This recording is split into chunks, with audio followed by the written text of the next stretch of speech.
ಪ್ರಕಾಶ್, ನಿನ್ನ ಮದುವೆಯಾಗಿ ಈ ಮೇ ತಿಂಗಳು ಬಂದರೆ 43 ವರ್ಷ ಕಳೀತಾ ಇದೆ.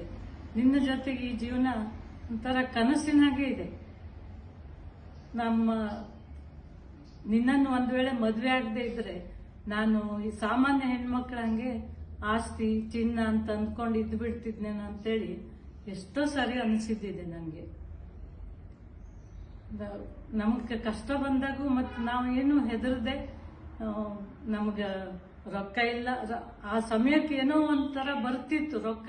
ನಮಗೆ ಸಮಸ್ಯೆ ಬಂದಾಗ ರೊಕ್ಕ ಬರ್ತದೋ ಅಥವಾ ರೊಕ್ಕ ಬಂದಾಗ ಸಮಸ್ಯೆ ಬರ್ತದೋ ಅಂತ ನಮಗೆ ಗೊತ್ತಿಲ್ಲದ ಹಾಗೆ ಏನೇನೋ ಕಷ್ಟಗಳನ್ನು ದಾಟಿ ನಗ್ನಗ್ತಾ ನಾವು ಮುಂದೆ ಹೋಗ್ತಾ ಇದ್ವಿ. ಅದನ್ನೆಲ್ಲ ನೆನೆಸ್ಕೊಂಡು ನಂಗೆ ಬಹಳ ಖುಷಿ ಆಗ್ತಾ ಇದೆ.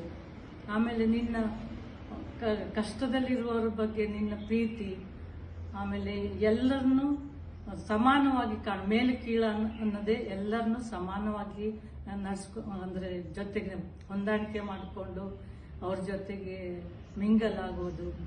ಆಮೇಲೆ ಸದಾ ಪುಸ್ತಕಗಳನ್ನು ಓದುತ್ತಾ ಅದನ್ನು ಮನನ ಮಾಡ್ತಾ ಅದು ತನಗೆ ಭಾಳ ಇಷ್ಟ ಆದಾಗ ಬೇರೆಯವ್ರ ಜೊತೆಗೂ ಹಂಚಿಕೊಂಡು ಅದನ್ನು ಗಟ್ಟಿ ಮಾಡ್ಕೋತಾ ಅದನ್ನೆಲ್ಲ ನಿನ್ನ ಮಾತು ಕೇಳ್ತಾ ಇರುವಾಗ ನನಗೂ ಭಾಳ ಎಷ್ಟೋ ವಿಚಾರಗಳು ನನ್ನಲ್ಲೂ ಇಳಿಯಿತು.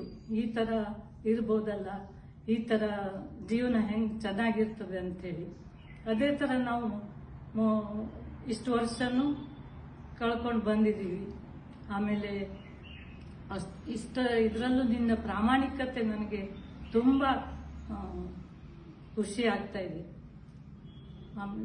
ಮತ್ತೆ ಯಾವಾಗ ಏನಾದರೂ ಒಂದು ಮಾಡಬೇಕು ಅಂದ್ರೆ ಅದನ್ನು ತಲೆ ಮೇಲೆ ಹೊತ್ಕೊಂಡು ಓಡಾಡೋದು. ಗ್ರಾಮ ಚೇತನ ಕಟ್ಟಿದ್ದಿರ್ಬೋದು, ಆಮೇಲೆ ಲಕ್ಷಾಂತರ ಗಿಡಗಳನ್ನು ನೆಟ್ಟಿದ್ದು, ನೀರು ಹಿಡಿದಿದ್ದು, ಇದೆಲ್ಲ ಒಂಥರ ಕನಸಿನಾಗೆ ಇದೆ. ಆಮೇಲೆ ನಾನು 2019ರಲ್ಲಿ ದೇಶಿ ಅಂಗಡಿಯನ್ನು ಇಲ್ಲಿ ನಡೆಸ್ತಾ ಇರುವಾಗ ಅಲ್ಲಿ ಒಂದು ದೊಡ್ಡ ಕಾಂಪೌಂಡ್ ಇತ್ತು, ಇದೆ ಈಗಲೂ.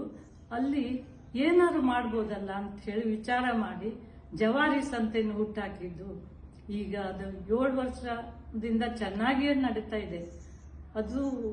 ಅದು ಒಂಥರ ಕನಸೇನೋ ಇದು ಅಂತ ಅನಿಸುವಷ್ಟು ಇದಾಗಿದೆ ನನಗೆ. ಆಮೇಲೆ ಪುಸ್ತಕ ಬರೆಯುವಾಗಂತೂ ಹಾಗೆ, ಇದು ನಿನ್ನ ಪುಸ್ತಕ ಅಲ್ಲ, ನನ್ನದೇ ಪುಸ್ತಕವೇನೋ ಅನ್ನೋ ಹಾಗೆ ನನಗನ್ನಿಸ್ತಾ ಇದೆ. ಬರೆಯುವಾಗೆಲ್ಲ ಇದನ್ನು ಯಾರು ಓದ್ತಾರೆ, ನಾನು ಬರಿಬೇಕಾ ಇದು, ಮತ್ತು ಹಾಗೆ ಹಿಂದೆ ಬಿದ್ದುಬಿಟ್ರೆ ಅಂತ ನಿನಗೆ ಎಷ್ಟೋ ಸಾರಿ ಕೇಳಿದ್ದೀನಿ ನೀನು. ಆಮೇಲೆ ಈಗ ಅದು 3ನೇ ಮುದ್ರಣಕ್ಕೆ ಹೋಗ್ತಾ ಇರೋದು.